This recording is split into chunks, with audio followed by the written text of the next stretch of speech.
Okay, let's continue with additional topics around MySQL 5.5. But oops. Where is it?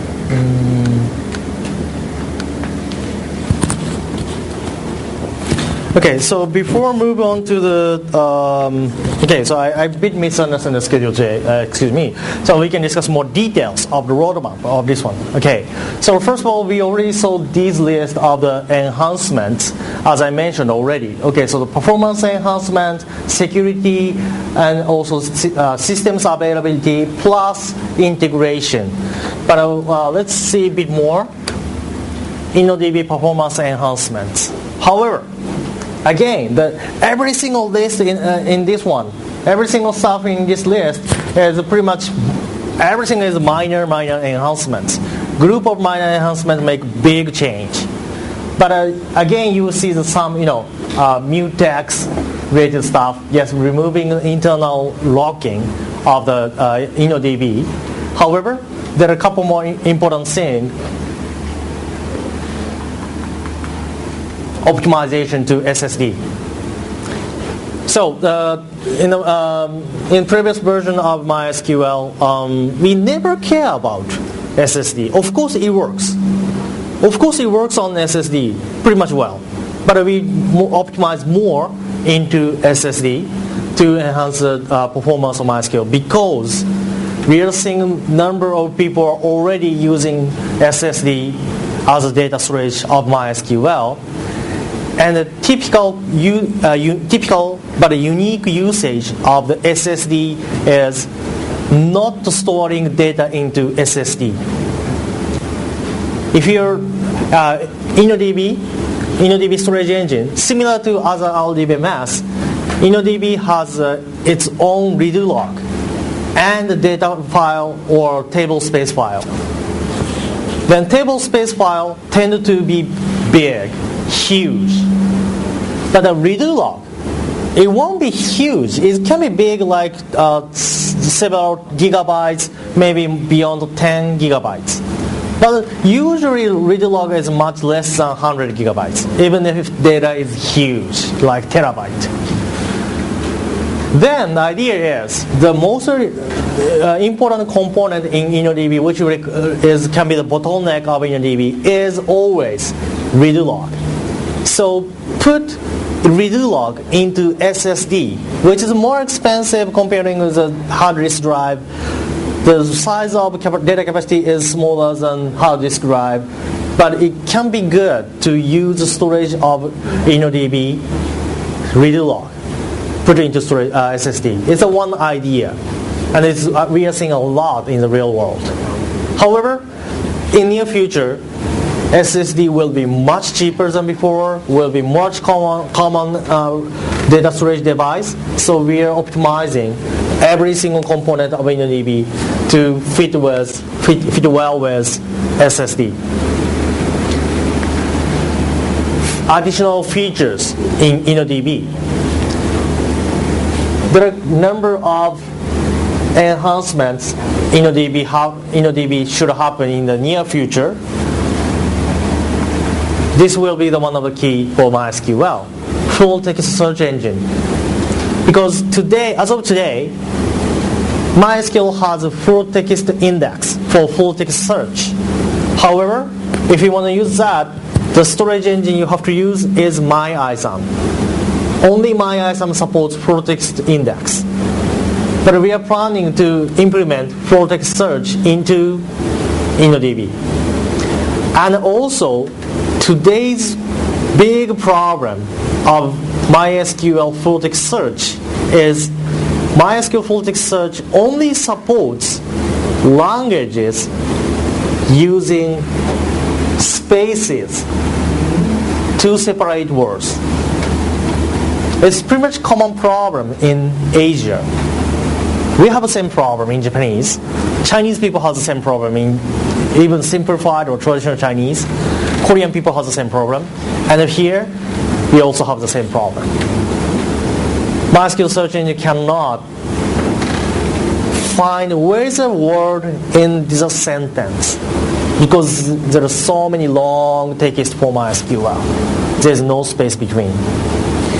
So that's the reason we are urgently enhancing the feature of the InnoDB to support full text search engine, of course, which recognizes each language's characteristics, including how to divide words using either dictionary or n-gram. What else? Now this is too many things written on this paper.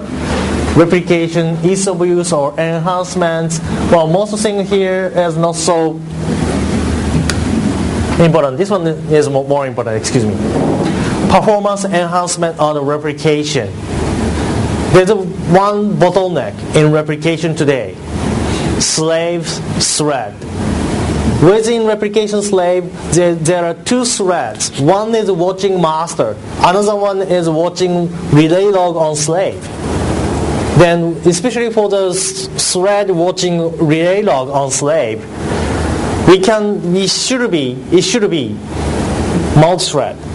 But right now it's single thread is watching relay log and apply SQL statements back into data on slave. So we are enhancing that one in MySQL next version. Unfortunately, this couple of slides regarding to roadmap next couple of years. I cannot share these slides, so if you want to know, you can just write down.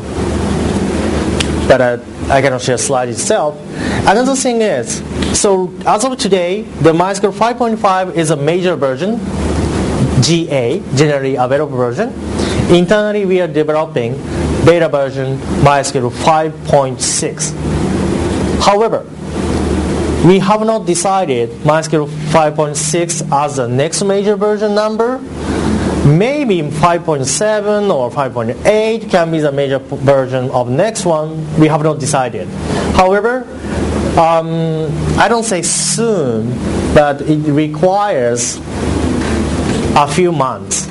Maybe around New Year in Thailand, we will release the next beta version, MySQL 5.6 beta version, available to public. So this is the content I couldn't not include in the slides earlier, and it's good for me to have more time to explain some high availability options of MySQL.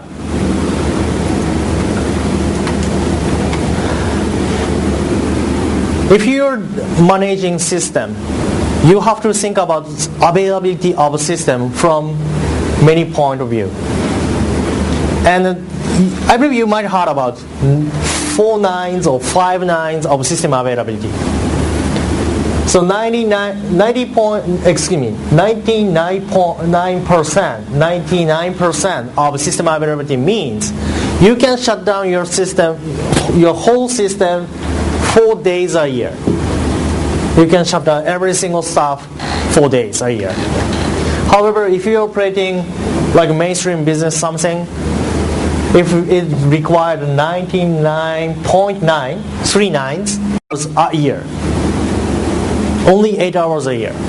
But if you're operating more like big e-commerce site, telecommunication services, or your system is running in military or defense systems, it usually requires 5 nines or more availability, which means you can stop system only less than 5 minutes per year. Then if you think about small medium-sized applications, you can stop systems when you want to upgrade your hardware, when you upgrade software. You can shut down everything. Manually you upgrade. It takes like hours. However, it cannot be accepted in some more mission-critical environment. And not only scheduled maintenance. Okay, scheduled maintenance is still easy one to control. More maintenance operation like backup operations or replicating data to somewhere else. But you have to prepare for the failure of systems, software or hardware. still hard disk drive is the most easily broken component in the hardware. You have to prepare for that one. Well, many people are using RAID technology for that one.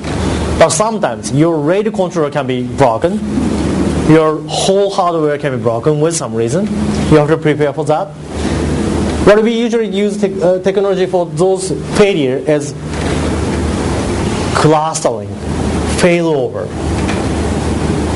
However, if you're operating more mission critical systems, finance, e-commerce, military, you have to think about network failure or power failure of the whole system, or more, physical disaster, earthquake, typhoons, maybe volcanoes. I guess volcano is not a common problem in this country. But I'm from Japan. Japan is, the most shaky islands, one of the most shaky islands. Similar to Indonesia, we have a bunch of earthquakes. But in that case, we need another technology or consideration to protect your system, so-called disaster recovery. What is the option in MySQL? Whoops, this is not in MySQL, but more like general technology. If you're maintaining a system with a small mid-size, or you can stop your system days, hours, using a replication can be good enough. Replication is a really easy technology, especially in MySQL. It's not easy in other databases, by the way. But if you want to do replication with MySQL, the true minimum configuration in MySQL, on master, only 2 things you have to configure. On slave, 3 things you have to configure. That's it. If you want to create a replication of MySQL, true minimum configuration is that much. Well, in the real world, you have to think a bit more about security. So on a master, you have to create a user dedicated for the replication and so on. So parameter things you have to configure can be the 4 or 5. Still 4 or 5 on master. How about slave? Pretty much the same number. Originally 3 or 4 is a minimum number. Well, 2 or 3 more things you have to think about on slave. That's it. So in total, still less than 15 parameters. Much less than 15 parameters you have to think about on master slave. That's it. It's a really easy to use technology, what a MySQL replication is. But the bigger systems, you have to think about the clustering or failover. Or today's virtualization technology has like live migration in VMware. It's pretty much the same technology we have discussed previously, as clustering. In case of failure of this VM, transfer that one to someone else. However, more mission critical environment, instead of geo-replicated classes, sounds funny, geographical replication equals disaster recovery operations. Geographically, from this data center to that data center, transfer data between data centers to protect physical disaster, big disaster on the data center. Then what is the options? There are everything on the screen. First of all, we already discussed the replication of MySQL. Again, it's a built-in technology, very easy to configure. By default, it's asynchronous replication, so you have to be careful. You may lose your final transaction in case of failure. If you do not want to see the losing transaction, you can use a semi-synchronous replication option. It's available as an option. Option does not mean you gotta pay money. Option means just you have to modify some parameters and the configuration in MySQL. But still, it's a kind of built-in technology in MySQL. If you need truly synchronous replication, there are some options. One other option on Linux is so-called DRBD. Do you know what DLBD? DLBD stands for Distributed Replicated Block Device. What a long name. DLBD is a technology working closer to hardware. underneath of file system. Let's discuss more with concrete diagrams. This can be easier to understand. But if you were using DLBD, you don't have to use shared disk. Then you can create active passive configuration. With MySQL, this configuration is still common. If you're a database engineer who worked on Oracle 8, not 8i, or older, or IBM DB2 older versions, MS SQL servers, this configuration is a really common one. Using a shared disk right in the middle, active passive configuration, do failover with clustering software, such as Red Hat Cluster, MSCS, Microsoft Clustering Server or Clustering Suite, I forgot. Microsoft Cluster Server, I forgot. Or Veritas Cluster, whatever the clustering software are. The bunch of software in the world, you can do the failover using shared disk. This is commonly used with MySQL too. The last option we call MySQL cluster. MySQL cluster is the technology for MySQL, technology of MySQL. You can do the shared nothing, active clustering. Shared nothing means you don't have to purchase shared disk. Yes, in this diagram, there is no shared disk, right? Here's a shared disk. No. You don't have to use a shared disk to create a cluster. Active means both servers can serve two applications. This is a MySQL cluster.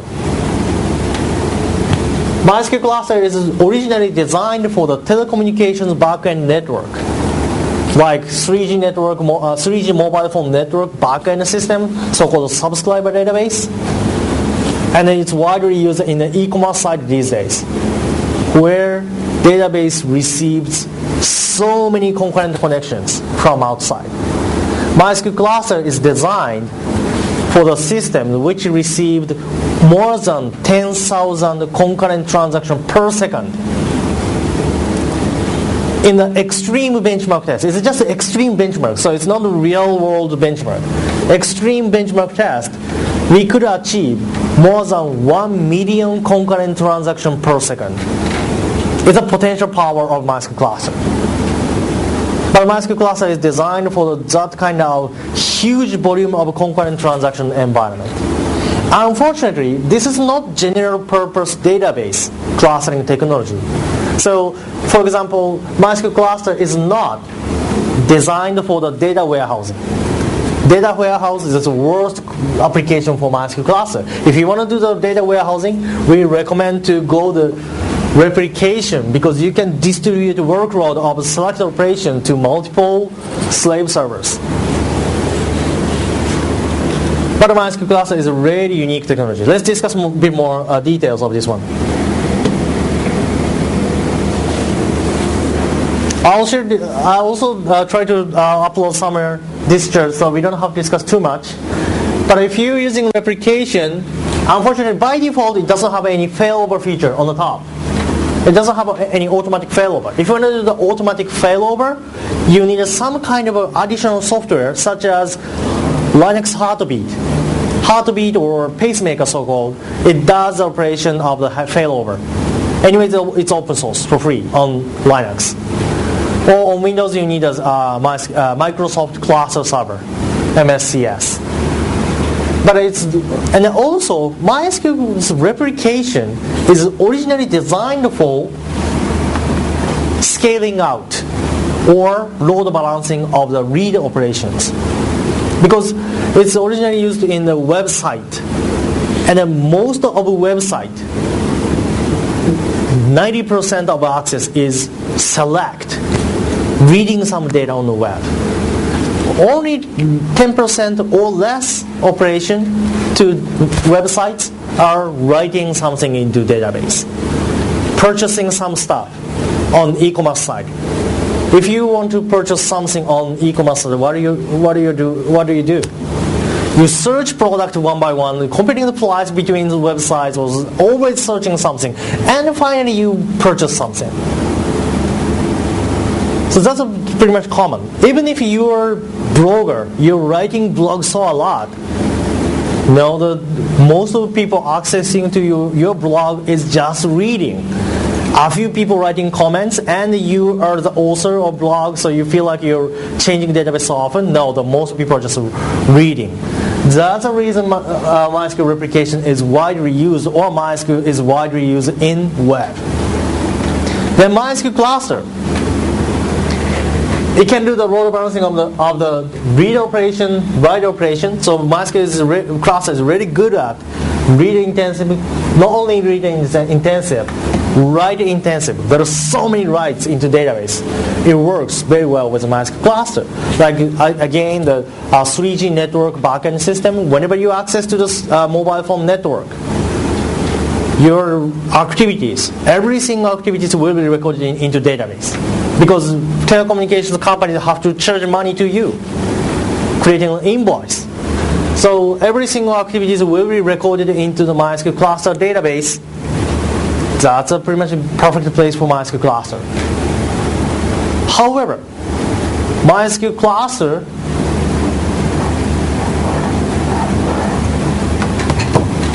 is not good at joining tables. That's why I said data warehouse is the worst place for MySQL cluster. If you're using my data warehouse, you're joining multiple tables to get a single result. That's a data warehouse. In that case, MySQL cluster is not a good choice. So please be careful to use MySQL cluster. It sounds perfect database, but this is a single weakness of MySQL cluster. Today, we are of course trying to fix this problem, but that's the truth of MySQL cluster. Now let's come back to replication. Okay, so originally it's an asynchronous replication, master and slave. 1-to-1 is a kind of basic configuration. But most of the users are doing like this: single master to multiple slaves. Then most of the write operation come to master. All write operation, update, delete, insert, come to master.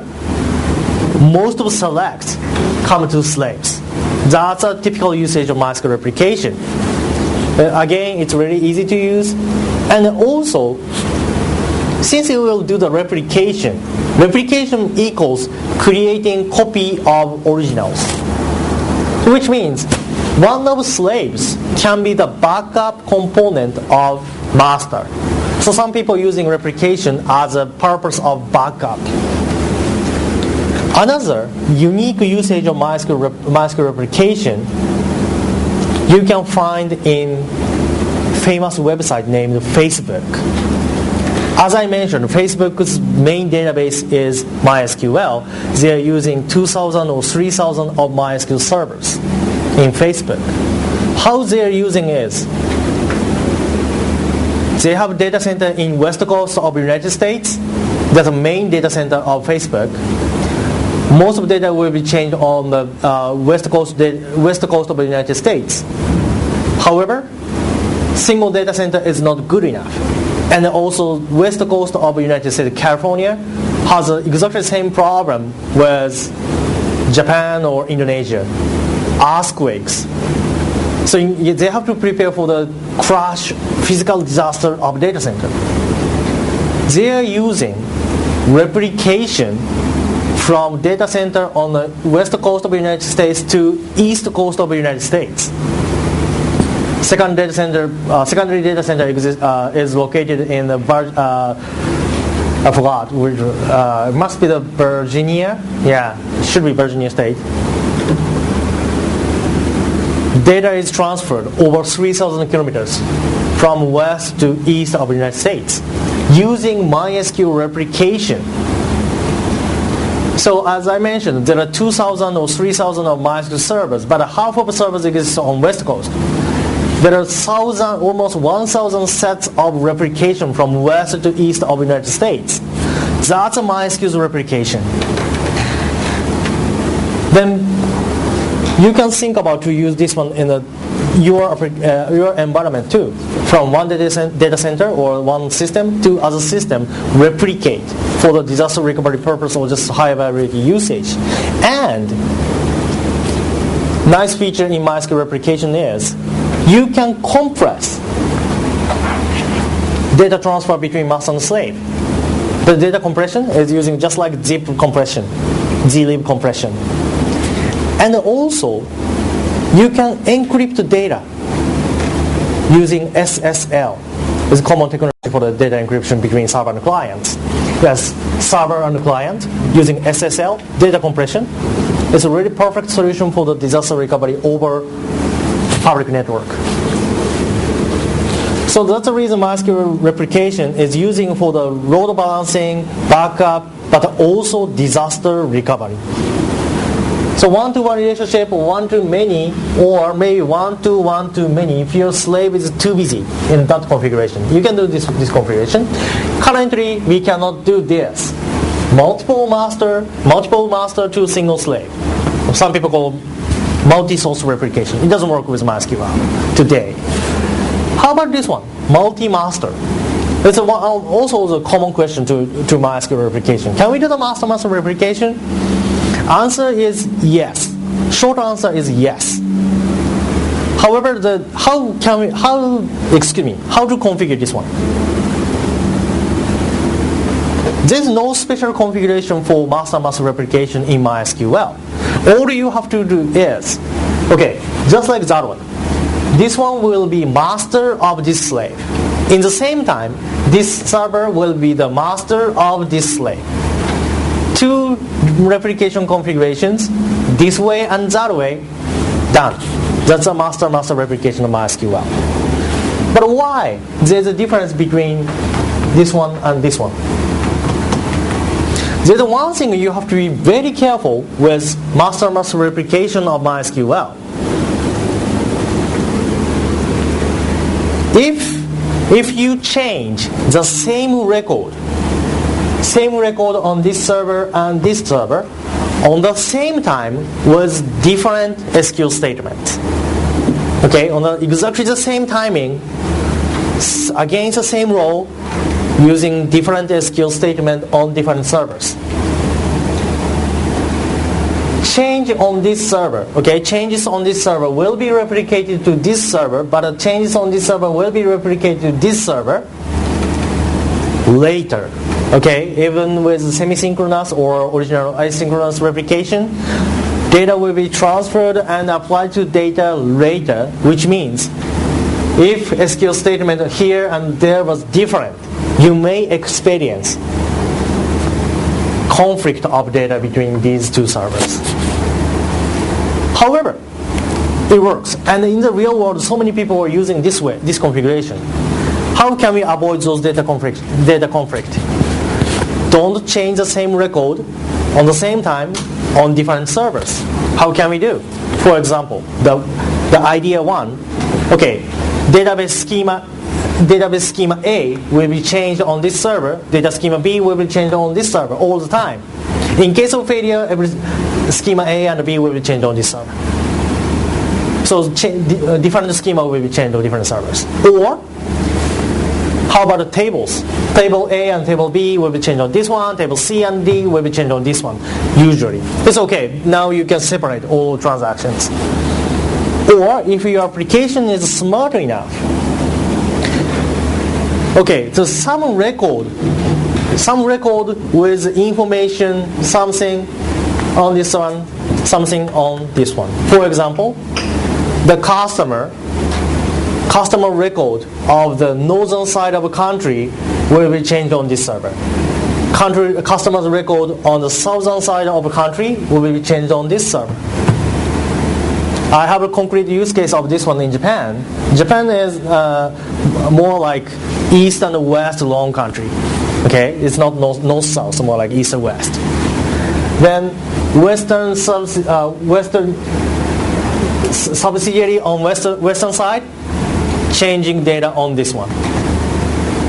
Because their customer belong to this server, mainly. But it will be replicated to this one on eastern side of Japan. The eastern side of subsidiary is changing their customer record on this one, but it's still replicated to the other server. They're doing disaster recovery was based on MySQL replication, master replication. Of course, they compress data and data encryption was SSL to protect. But that's a possible configuration. But again, you have to remember, your application is smart enough to avoid trouble. How can we control those traffic? Many people are distributing workload not in database layer, mainly in web layers. Because when you're accessing from a branch office in maybe northern side of the country, your access will be transferred to the data center on the northern side by load balancer level. Or if you're running in company systems, maybe it's much more easier. Maybe DNS will reply server on this side. So there are many ideas, not within database, but you can distribute workload from server to server. This one is the same discussion. This does not mean you will jump into eternal loop. No, MySQL is smart enough to avoid that. However, again, you have to be careful. Don't change same record on the same time on different servers. That's only one criteria to use these configurations.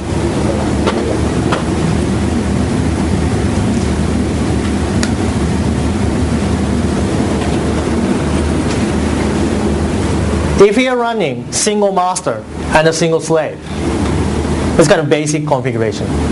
What's going to happen in case of failure of master? Well, what should we do? Please ignore on right hand side, I will explain later.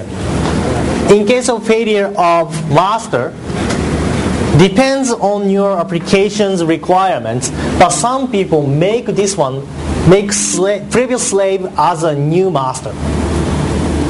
And after you could fix this server, make this server as a new slave. So physical server level, the master and the slave will be flipped. Sometimes you have to be careful which physical server is master, which is slave. But in case failure, with some additional software's help, like Heartbeat or Pacemaker, or some commercial HA software, you can do that. Or more practical usage is protect master. Protect master with some high availability configurations. In this case, we are using share disk right here. And do failover in case of failure of master. The slave is still watching master server, but in case of failure of master, failover will happen. So this standby server became new master. Slave is still watching master, but where this slave connect is usually virtual IP address of these clustered master. So from slave, sometimes, with some reason, I was watching virtual IP address here, and suddenly I cannot access to master because failover is happening. But after failover was completed, slave now can access to the virtual IP address again. But the real server is right here. In this case, you have to restart replication on slave after after failover was completed. So in a failover script, you have to restart replication on slave. It's not difficult. Just any kind of clustering software, you can add commands or script into it. After failover was completed, connect to slave from clustering software, connect to slave, start replication again. That's it.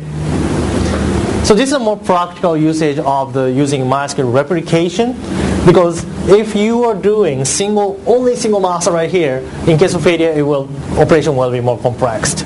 So we prefer to see protect master was a real good configuration.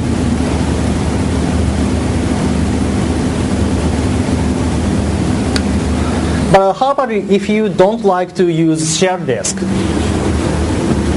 Well, this is still used in some case, not many, but we are seeing some use case using DRBD, distributed replicated block device.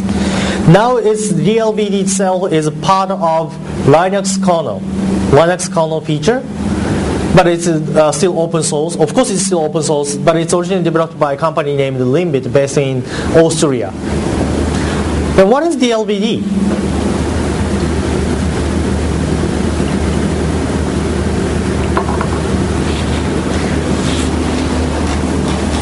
Service on the top is any kind of application through which write data into disk. How about MySQL? Yes, it writes data into disk.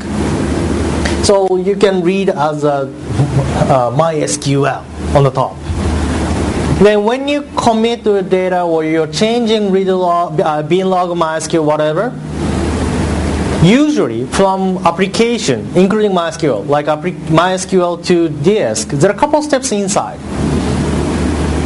From MySQL, it talks to file system. File system talks to the buffer cache, and it will be transferred to the disk scheduler device driver to the physical disk. There are a couple of steps inside. But DLBD catches those requests before coming down to disk, and it catches those requests, grabs that one and transfer it to network driver through network and write into the disk of the remote server. Then reply is coming back through to the original DLBD, then write into the disk of the original server, reply back to MySQL. This is a DLBD. It's open source implementation. So this, after application equals MySQL, receive the response from file system. Your data is already here, which means you can create high availability configuration without shared disk. And again, DLBD is open source equals to use it's free. Sounds great. How come we don't say this one as a standard? Because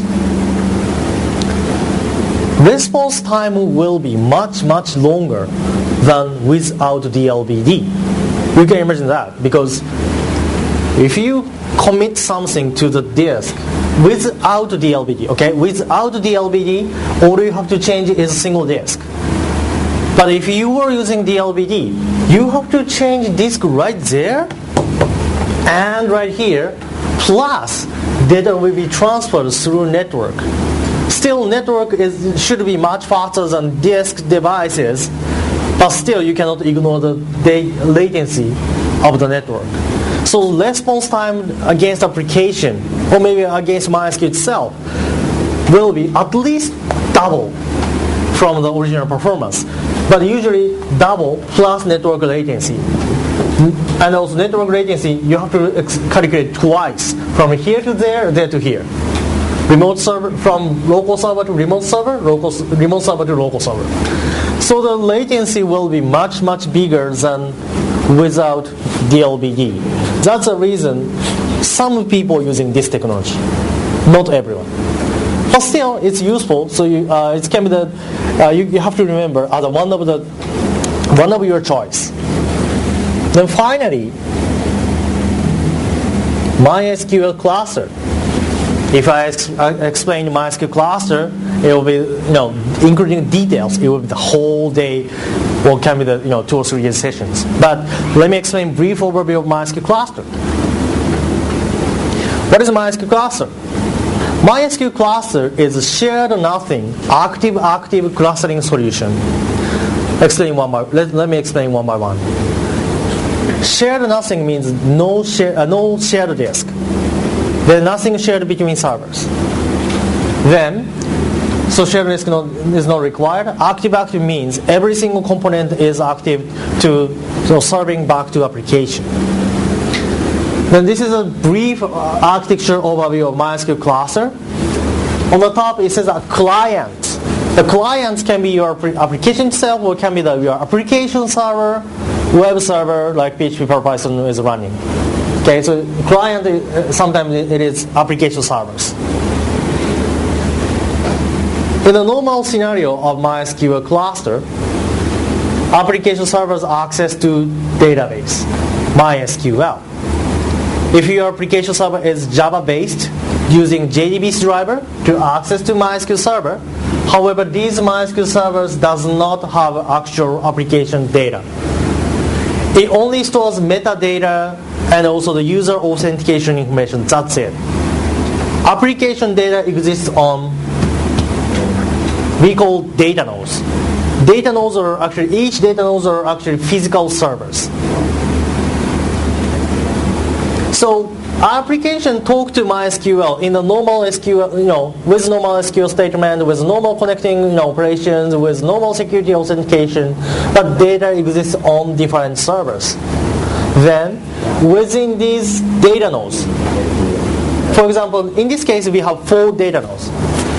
If you have 4 data nodes, your data will be separated into 2 blocks, 2 partitions. Half of data will be managed by these 2, other half of data is managed by these 2. Then within these 2 data nodes, data is always mirrored. This one's the same story. If something changed on this server, data will be synchronized with the other server before reply back to application. The idea is similar to RAID 1 plus 0 of the hard disk array. Like swiping data, RAID 0, divided into half. But within some disks, it's always mirroring.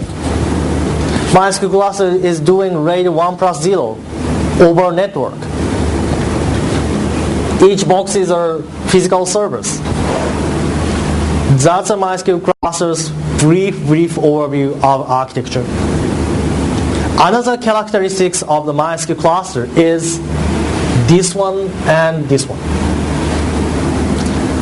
Normal scenario, as I mentioned, application access to MySQL server. Talk to MySQL server with a MySQL regular protocol using a JDBC driver, ODBC driver, .NET connectors, whatever. If your application is written in either C++ or Java, you can skip these guys. You can directly access to data nodes with our original API. We call NDB API. It's available only for C++ or Java.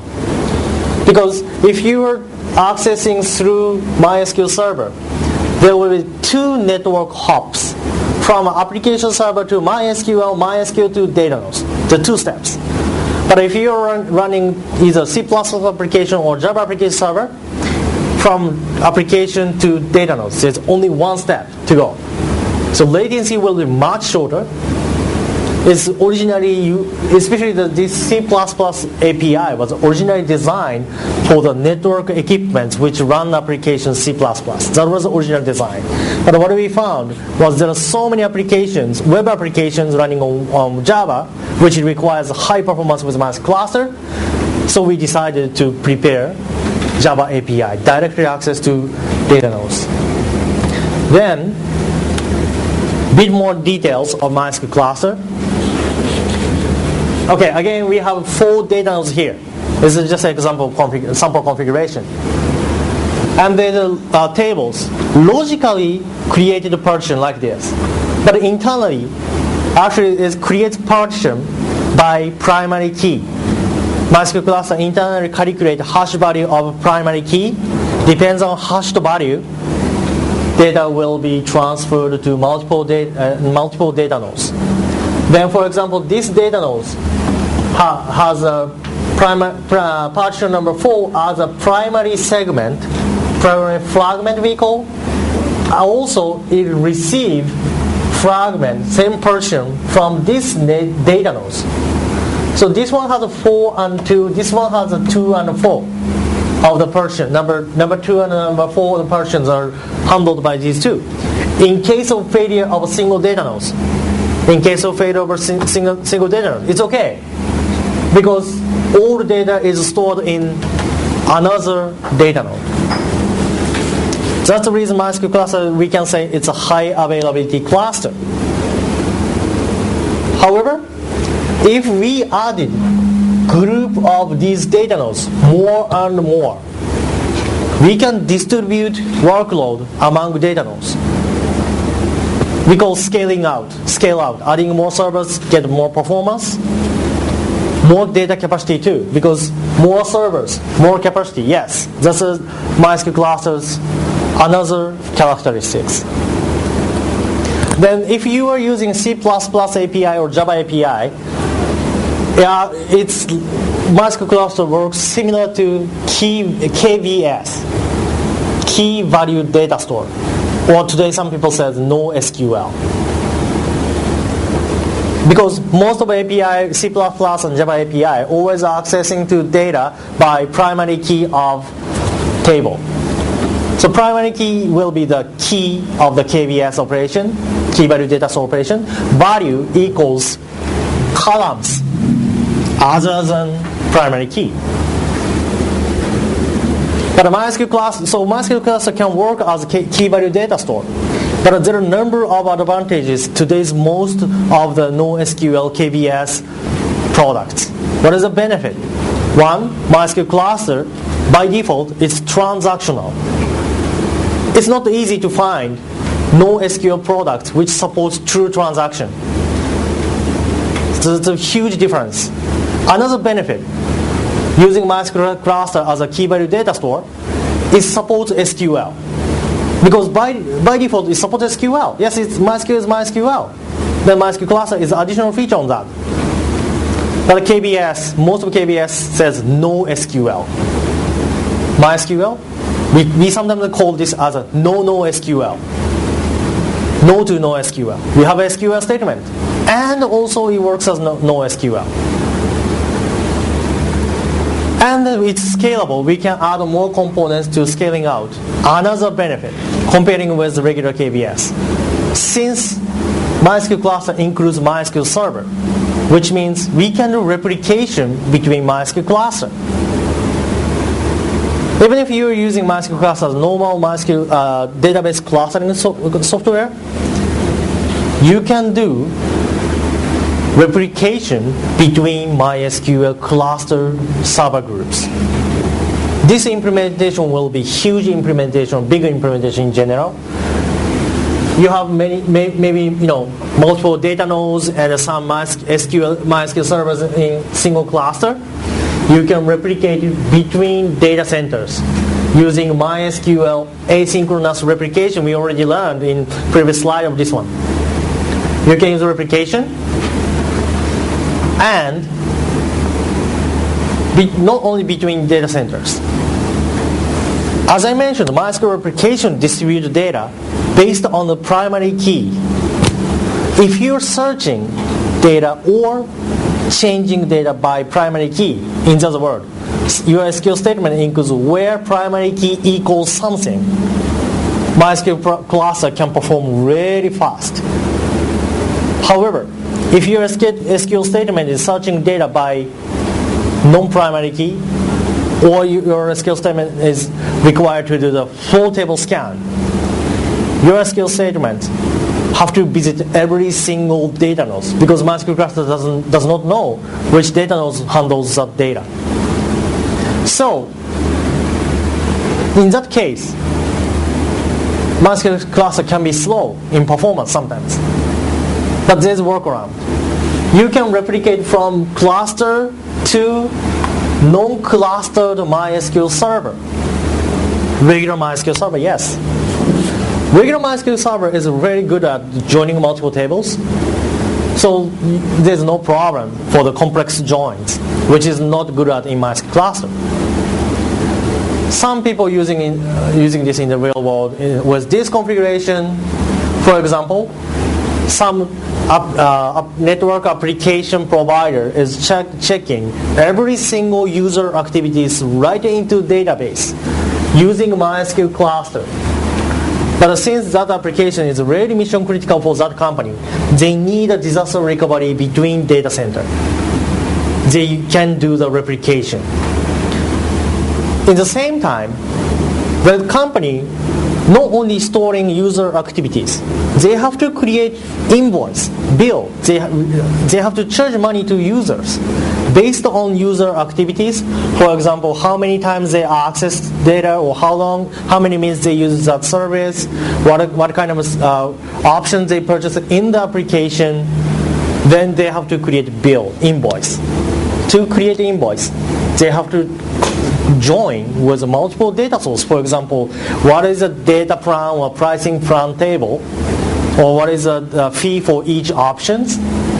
They have to join those information. If they did it on cluster, performance is not good, as I mentioned. Well, what they can do is outside of a cluster. So replicate all information back into the normal non-clustered MySQL servers.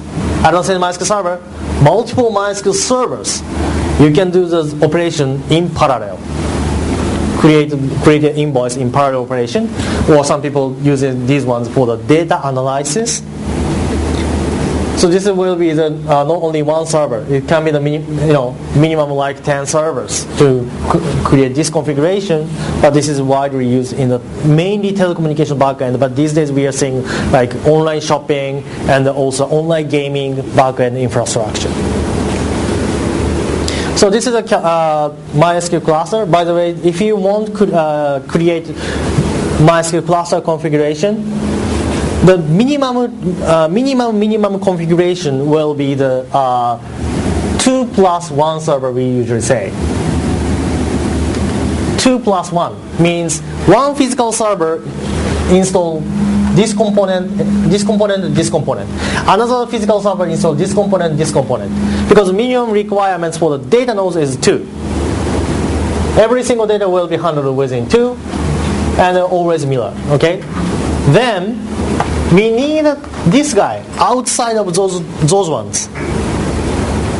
So it means 2 main servers plus 1. But this one is just for the management.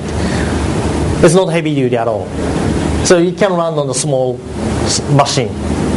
But true high available configuration, we usually said 5 servers. 1 server, 2 servers, 3 servers, 4 servers, 5 servers. That's a truly minimum configuration in the real world. But 2+1 is a limited to support. But if you really need a small implementation, that's the one. Oh, by the way, if you want to just test MySQL cluster, you can run on the single hardware. Just for test, but we don't. Since it's not high available, we never recommend to using the real application. But that's characteristics of MySQL cluster. Again, MySQL cluster, we have the commercial offering of MySQL cluster with additional tools around MySQL cluster itself, like monitoring tools, backup tools, some additional management tools. But the MySQL cluster, we do have the community edition. So if you are interested in, please try MySQL cluster community edition. It works. It has every single features which I explained. Directly access to data nodes without SQL statement is available in community edition, of course. Replication between cluster or cluster to MySQL servers is of course available in community version. So please try MySQL community edition, MySQL cluster community edition if you really love to use it in the production environment. We do recommend to purchase MySQL cluster support because MySQL cluster has so many parameters to tune, and the performance tuning of MySQL cluster is not easy, honestly to say. MySQL server is easy to do the performance tuning, but MySQL cluster, especially it was a first project for you, we do recommend to purchase MySQL cluster support in the production environment. But again, for the test or development or evaluation, there's a community version. So please try MySQL cluster. Okay, so we quickly saw the number of use cases of the HA, high availability configuration patterns, replication, DLBD, shared disk, and MySQL cluster. I would like to finish the whole session with the use case of MySQL cluster. This can be the world's most mission critical use case of MySQL cluster today. MySQL cluster is used on the US Navy aircraft carrier. They're managing aircraft flight plans, fuel management, and so on MySQL cluster. It's truly mission critical. In case of failure of this one, people have to manage all aircraft operations by manual. It's almost impossible to do. There are no islands around the ship sometimes. There's only one place to get the fuel for the aircraft. MySQL cluster became part of this system because there's no single point of failure. Every component can be duplicated. Durability was really high comparing with other competitor products, and also it has a small footprint. It doesn't require any special hardware. You can use a commodity hardware for the platform, servers, network. There's no special equipment. So there are a number of interesting use cases for the MySQL cluster, but I'd like to finish session today. If you have any questions, please let me know. Okay, that's pretty much everything for this morning's session. Thank you very much.